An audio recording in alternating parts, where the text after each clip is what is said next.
जय जगन्नाथ। मोर भक्त समाज आपण को आज किछि नीतिवाणी कहबी जहाँ आपणकर व्यक्तिगत जीवन रे नित्यांत आवश्यक, समाज पई आवश्यक, आम सनातन संस्कृति पई मध्य यह आवश्यक। आसंतु सुनियो।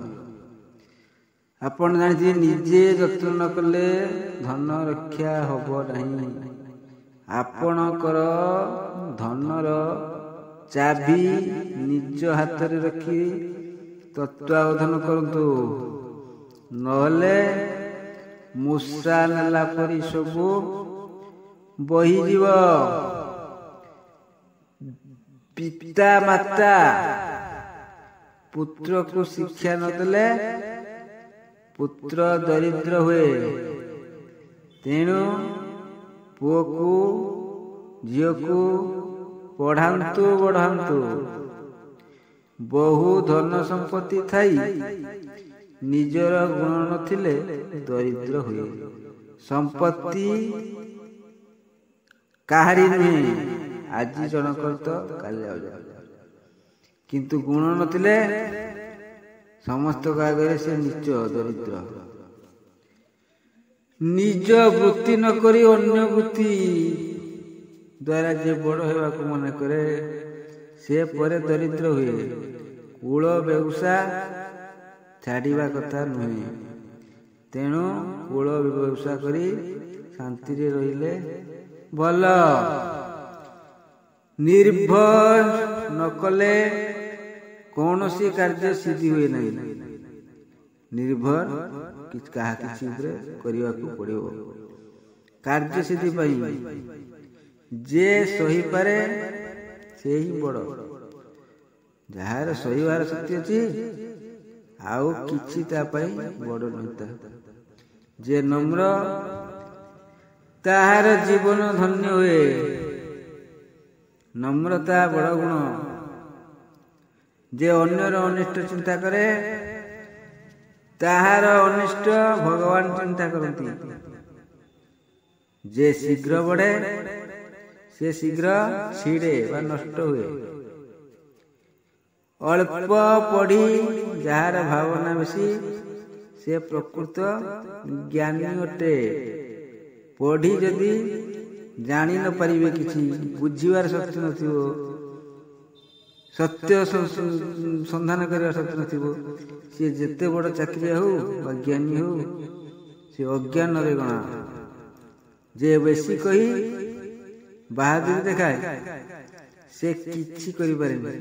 ताको कोनते फुटाणिया मोह फुटाणी करी देखाओ।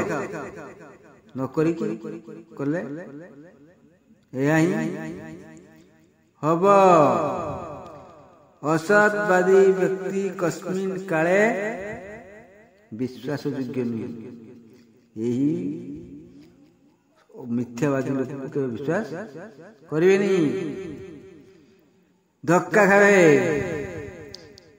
चाटुकार बलवंत व्यक्ति व पशु को कदापि विश्वास करिवे नहीं। मन रहिला जे चाटुकार माने ताकू अन्य अर्थ रे चाटुकार माने अर्थरा कहबिनी। बलवंत व्यक्ति जे बलवान हेतिबो वो पशु को भी विश्वास करिवे। से माने गढ़ा पशु। मनुष्य तो गढ़ाई कि पशु आचरण करूछि, से पशु रे गढ़ा। ताकर किछि पाखरे सतर्क रहबा कथा।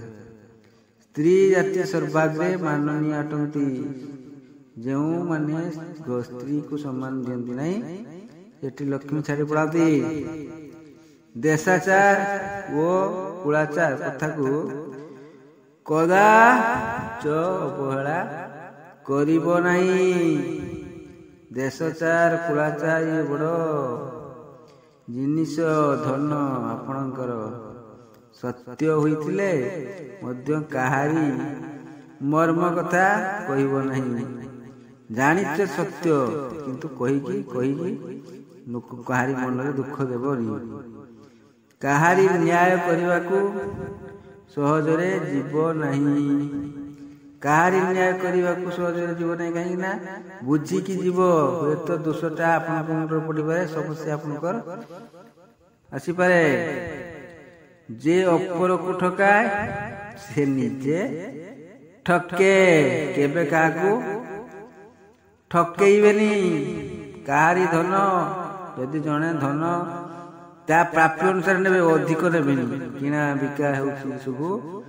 ଜଣେକୁ 500 ଟଙ୍କା ବଢ଼ିଦେଲ, ସେ ତୁମକୁ 500 ଟଙ୍କା ଜିନିଷ ସହିତ ଆଉ 200 ଅଧିକା କରିଦେଲା। ଏଇ ପଇସା ଯଦି ଆଣିବ ତାହେଲେ ତୁମର 200 ଜାଗାରେ 2000 ଯିବ। এইটা ନିଶ୍ଚିନ୍ତ ସତ୍ୟ। କାହାରି ଧନ যেটা ଆପଣଙ୍କର ଯୋଗ୍ୟ ନୁହେଁ, ସେ ଧନକୁ କିଏ ନେଇବେ। ଗର୍ବିତ ବ୍ୟକ୍ତି କଦାପି ଉନ୍ନତି କରିପାରେ ନାହିଁ। ଗର୍ବିତ ବ୍ୟକ୍ତି ଜଣେ ଗର୍ବ କରନ୍ତି, ତା ତ ଗର୍ବ ଭଗବାନ ଖଣ୍ଡନ କରନ୍ତି ନା। ଗର୍ବ ନରହରି ଗର୍ବ ନ ରଖନ୍ତି କାହାରି। ତେଣୁ ଯିଏ ଗର୍ବ କରିବ ତାର ଏଇପରି ହବ। ଉନ୍ନତି କରିପାରିବ ନାହିଁ। ଉନ୍ନତି କଲେ ବି ଧକ୍କା ଖାଅ। ଦିନେ ପାପର ଭିତ ବଳେ ବହୁତ, ଗଲାବେଳେ ଯାଇଯିବ ସହିତ। ମୋଟାମୋଟି ଗର୍ବ ରହିଲା ମାନେ କେହି କାହାକୁ ସିଝିବେ, ଭଗବାନ ତାକୁ ଖଣ୍ଡନ କରିଦିଅନ୍ତି। ସ୍ତ୍ରୀ ବୁଦ୍ଧିରେ ଯେଉଁମାନେ ପରିଚାଳିତ, ସେ ଗଧ କୁକୁର ସଙ୍ଗେ ସମାନ। ଯେଉଁ ବ୍ୟକ୍ତି କଷ୍ଟ ସହି ଦୁଃଖ ଭୋଗରେ, ସେ ପ୍ରକୃତରେ ଧନବାନ ଗୁଣବାନ। କଷ୍ଟ ସହି ଦୁଃଖ ଭୋଗ କରି ଯେ ପ୍ରକୃତିରେ ଧନବାନ, ସେଇ ଭଗବାନ। ଏଇ ଦୁଃଖ କଷ୍ଟ ଯିଏ ସହେ। ଗୃହିଣୀକୁ ତ୍ୟାଗ କରି ଦାସୀକୁ ଆଦର କରିବା ଅନୁଚିତ। ଏହା ହେଉଛି ବଡ଼ ପାପ। ଆଜି ପ୍ରଥମ ଭାଗରେ ଏଇ ହିତୋପଦେଶ ଗୁଡ଼ା କହିଲି। ଦ୍ୱିତୀୟ ଭାଗରେ ପୁଣି ହିତୋପଦେଶ କହିବା। ଆପଣ ମାନିଲେ ଭଲ, ନ ମାନିଲେ ବି ଭଲ। ଭଲ ଲାଗୁଥିଲେ ମୋତେ ଉତ୍ସାହିତ କରିବା ପାଇଁ ସବସ୍କ୍ରାଇବ୍, ଲାଇକ୍ ଦେବେ। ଜୟ ଜଗନ୍ନାଥ। ନମସ୍କାର।